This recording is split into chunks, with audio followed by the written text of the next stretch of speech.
Lying on the Mekong River and with the Lao capital, Vientiane, about 22 kilometers upriver, Thailand's northeast Nong Khai province is expecting the China-Laos Railway to provide a tailwind to the border region's development.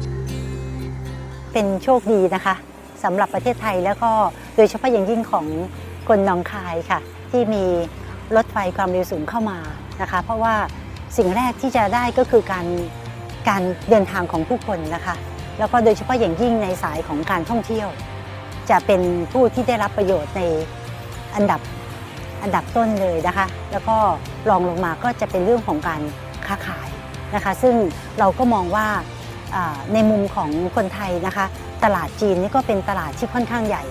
ถ้าหากมีการขนส่งที่สะดวกเรื่องของการท่องเที่ยวก็ตามเรื่องของการค้าขายก็ตามเราสามารถประหยัดต้นทุนพอเปิดมาแบบนี้เรามั่นใจว่าสินค้าจีนมาเยอะแน่นอนเรื่องของเทคโนโลยีที่จีนจะเอาเข้ามาเราจะได้ซื้อเทคโนโลยีที่ราคาถูกแล้วก็ดี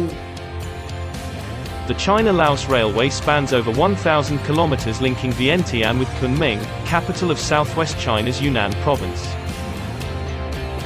The train route, starting construction in 2016, is expected to slash the land travel time between the two cities to less than a day. To facilitate the cross-border transportation between Nong Khai and Vientiane, the Thai government has recently unveiled a series of plans. They include the building of a new railway bridge, increasing the number of railway trains running from Nong Khai to Vientiane, and building an import commodity inspection and transfer center near the Nong Khai railway station.